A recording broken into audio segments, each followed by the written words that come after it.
Bismillahirrahmanirrahim.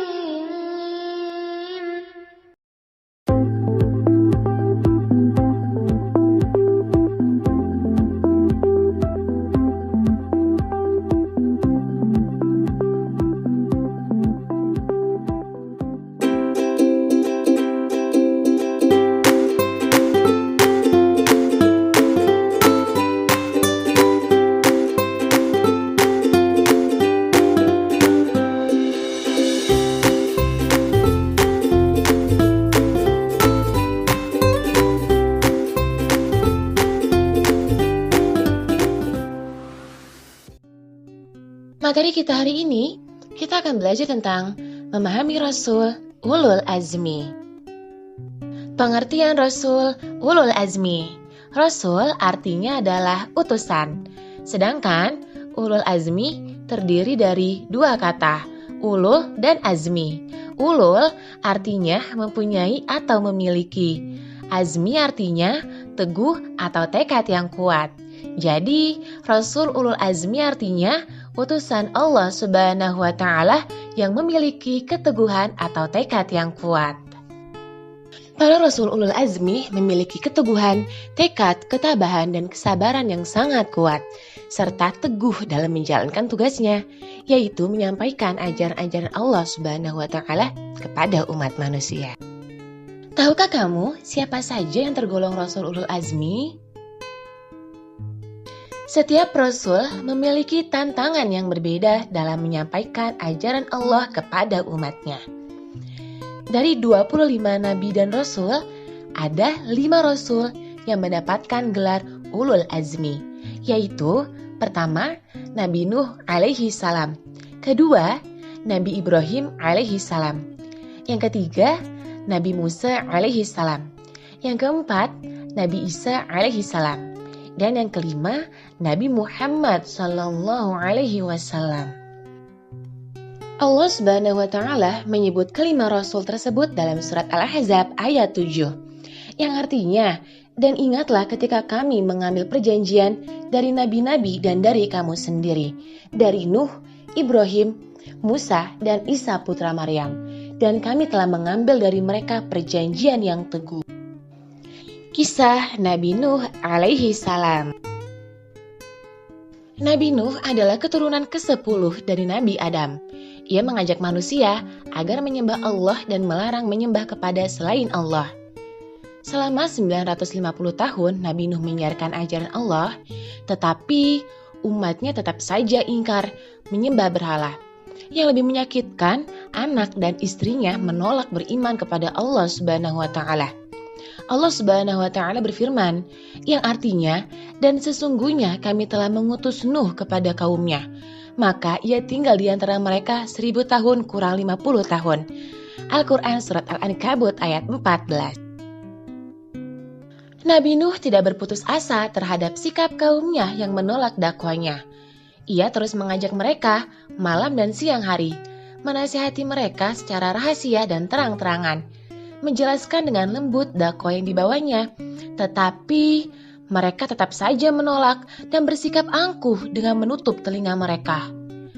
Nabi Nuh pun bersedih karena kaumnya tidak mau memenuhi ajakannya. Bahkan beliau meminta kepada Allah untuk menyegerakan azab kepada kaumnya. Beliau mengadu kepada Allah dalam surat Nuh ayat 26-27. Nabi Nuh berkata, "Ya Tuhanku, janganlah engkau biarkan seorang pun di antara orang-orang kafir itu tinggal di atas bumi. Sesungguhnya jika engkau biarkan mereka tinggal, niscaya mereka akan menyesatkan hamba-hambamu. Dan mereka tidak akan melahirkan selain anak yang berbuat maksiat lagi, sangat kafir." Maka Allah memerintahkan kepada Nabi Nuh untuk membuat kapal dan mengajarkannya cara membuat kapal dengan baik. Saat membuat kapal, Nabi Nuh dibantu oleh kaumnya yang beriman kepada Allah. Setiap kali orang-orang kafir melewati Nabi Nuh dan pengikutnya, mereka menghina dan mengejeknya. Karena melihat Nabi Nuh membuat kapal besar di gurun Sahara, yang tidak ada sungai dan laut. Penghinaan mereka bertambah ketika mereka tahu bahwa maksud Nabi Nuh membuat kapal adalah untuk menyelamatkan dirinya dan pengikutnya dari azab yang akan Allah timpakan kepada mereka. Nabi Nuh pun selesai membuat kapal dan mengetahui bahwa banjir besar akan tiba. Maka ia meminta kepada umatnya yang beriman untuk menaiki kapal tersebut. Ia juga mengangkut berbagai macam jenis hewan. Ketika Nabi Nuh dan pengikutnya telah berada di atas kapal, langit langsung mengucurkan hujannya dengan deras. Petir menggelegar, dari dalam tanah memancar air yang sangat deras. Kapal pun mulai mengapung di atas air, dan dengan cepat air membanjiri bumi. Ketika itu, Nabi Nuh melihat anaknya Kan'an sedang berlari ke atas gunung. Ia memanggilnya dan berkata, "Wahai anakku, naiklah bersama kami dan janganlah kamu berada bersama orang-orang yang kafir." Al-Quran Surat Hud ayat 42. Tetapi Kan'an menolak ajakan ayahnya dan berkata, "Tidak ayah, aku akan menanjak ke gunung, aku pasti akan selamat." Nabi Nuh berkata, "Wahai anakku, tidak ada yang melindungi pada hari ini dari azab Allah selain Allah yang Maha Penyayang." Tiba-tiba datanglah gelombang besar dan Kan'an pun tidak terlihat. Gelombang menjadi penghalang antara keduanya. Maka anak itu termasuk orang-orang yang ditenggelamkan. Al-Quran Surat Hud ayat 43. Kaum Nabi Nuh yang kafir saat melihat air membanjiri rumah, mereka pun segera mencari tempat tinggi untuk menyelamatkan diri. Tetapi sayang sekali, banjir tersebut telah mencapai puncak gunung. Allah membinasakan orang-orang kafir dan menyelamatkan Nabi Nuh serta pengikutnya. Nabi Nuh dan pengikutnya bersyukur kepada Allah atas keselamatan yang diberikannya. Allah memerintahkan kepada langit dan bumi, "Wahai bumi, telanlah airmu, dan wahai langit, berhentilah." Maka air pun surut, kapal itu pun berlabuh di atas bukit Judi. Al-Quran Surat Hud ayat 44. Nabi Nuh dan pengikutnya pun turun dari kapal dan melepaskan hewan-hewan yang diangkutnya. Nabi Nuh dan pengikutnya menjalani hidup baru. Beliau mengajarkan mereka hukum-hukum agama, banyak melakukan zikrullah, sholat, dan berpuasa hingga beliau wafat. Demikianlah kisah Nabi Nuh alaihi salam. Kisah selanjutnya adalah kisah Nabi Ibrahim alaihi salam. Nabi Ibrahim dikenal sebagai Abul Anbiya, artinya bapak para nabi, karena banyak keturunannya yang menjadi nabi dan rasul. Ayah Nabi Ibrahim bernama Azar, bekerja sebagai pembuat patung dan menjualnya kepada orang-orang untuk menjadi sembahan mereka. Sejak kecil, Allah sudah mengkaruniakan kecerdasan, berpikir kritis, serta keberanian kepada Nabi Ibrahim alaihissalam. Saat usianya semakin dewasa, mulailah ia memikirkan siapakah Tuhan yang berhak disembah. Kemudian Allah Subhanahu wa Ta'ala memberikan petunjuk kepadanya, sehingga dia dapat mengenal Allah Subhanahu wa Ta'ala. Nabi Ibrahim hidup pada zaman Raja Namrud di negeri Babilonia, Irak. Raja Namrud adalah seorang raja yang kejam dan sombong. Raja Namrud dan kaumnya menyembah patung-patung berhala. Ketika Raja Namrud dan kaumnya keluar kota, Nabi Ibrahim pergi ke kuil, tempat patung-patung tersebut disembah. Nabi Ibrahim menghancurkan berhala-berhala tersebut menggunakan kapaknya, hingga menjadi berkeping-keping, kecuali berhala yang paling besar.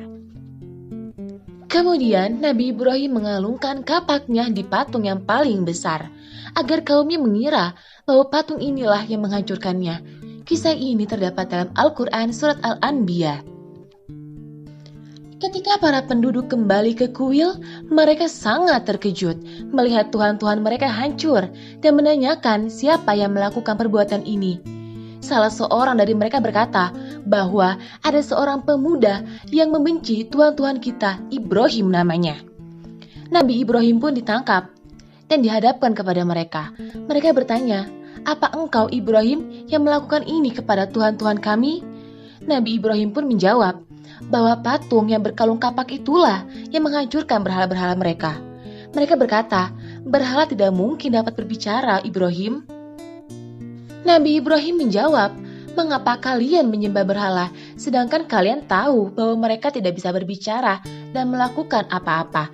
Melindungi dirinya sendiri saja tidak bisa, apalagi melindungi kalian." Ketika kebenaran Nabi Ibrahim telah tampak dan alasan mereka kalah, setan kembali menghasut mereka. Raja Namrud memerintahkan mereka untuk membakar Nabi Ibrahim hidup-hidup. di tengah lapangan agar bisa disaksikan banyak orang. Nabi Ibrahim diikat lalu dilemparkan ke dalam kobaran api yang sangat panas. Allah Subhanahu wa Ta'ala memberikan pertolongannya. Allah menyelamatkan Nabi Ibrahim alaihissalam dengan menjadikan api itu dingin. Allah Subhanahu wa Ta'ala berfirman, "Wahai api, menjadi dinginlah dan menjadi keselamatanlah bagi Ibrahim." Al-Quran Surat Al-Anbiya ayat 69. Maka ketika kobaran api yang sangat dahsyat mati, keluarlah Nabi Ibrahim alaihissalam dalam keadaan selamat, utuh, dan tidak ada sedikit pun yang terbakar. Demikianlah kisah Nabi Ibrahim alaihissalam. Kisah Nabi Musa alaihissalam. Nabi Musa alaihissalam dilahirkan pada masa Raja Fir'aun. Pemerintahan Fir'aun sangat zalim. Dia mengakui dirinya adalah Tuhan. Pada suatu hari, Fir'aun bermimpi bahwa negeri Mesir terbakar habis.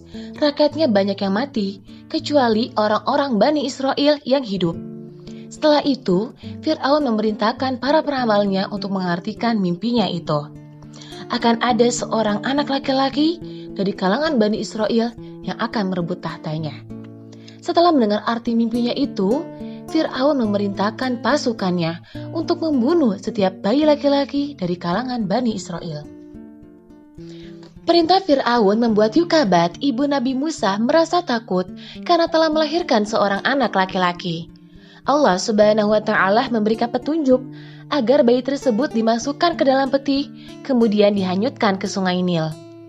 Peti tersebut hanyut ke arah istana dan ditemukan oleh istri Fir'aun bernama Asia yang sedang berada di tepian sungai. Istri Fir'aun belum dikaruniai anak, kemudian mengangkat bayi tersebut sebagai anaknya dan diberi nama Musa.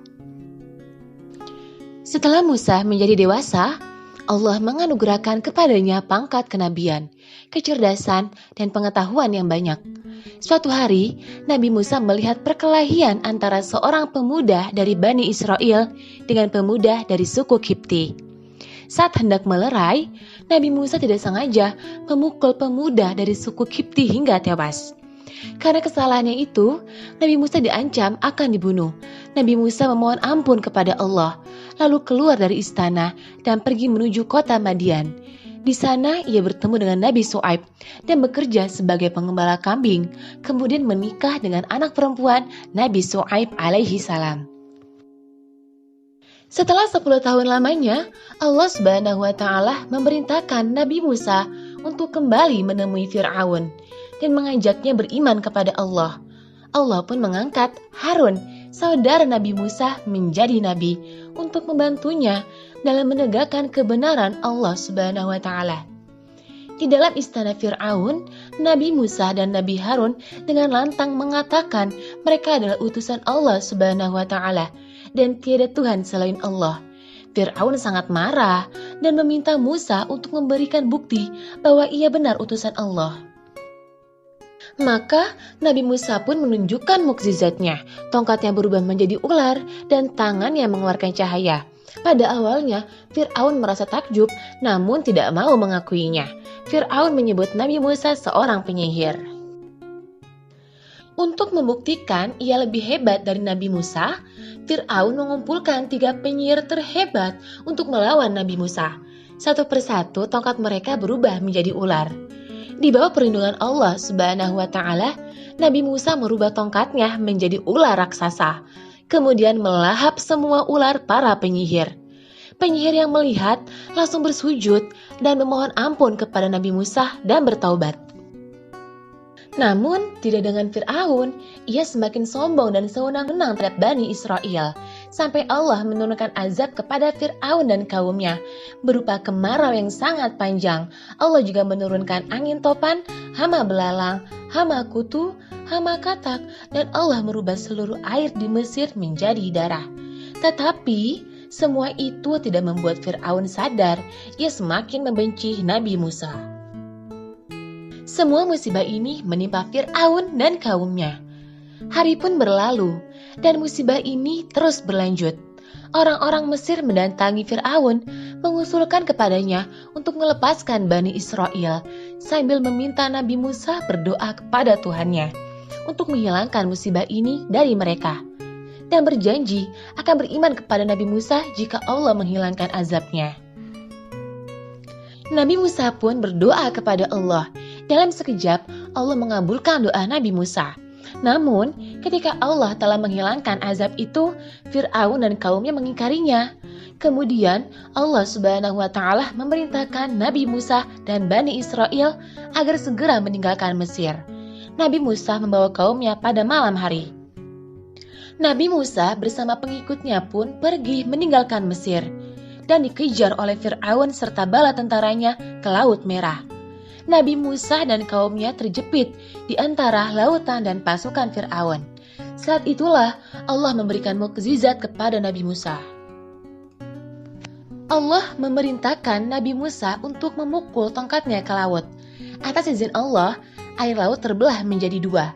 Terciptalah sebuah jalan bagi Nabi Musa dan para pengikutnya. Setelah sampai di seberang Laut Merah, Nabi Musa memukul tongkatnya kembali. Seketika, air laut kembali menyatu dan menenggelamkan pasukan Fir'aun. Sebelum mati tenggelam, Fir'aun mengakui kesalahannya. Namun, semuanya telah terlambat. Allah tidak menerima taubat Fir'aun. Nabi Musa dan Nabi Harun terus memimpin Bani Israel melanjutkan perjalanan ke Palestina. Nabi Musa diutus oleh Allah pergi ke Bukit Tur Sina untuk menerima wahyu dari Allah, yaitu kitab Taurat. Anak-anak yang solih dan solihah, sekarang diskusikanlah bersama dengan ayah bunda. 1. Apa yang dimaksud Rasul Ulul Azmi? 2.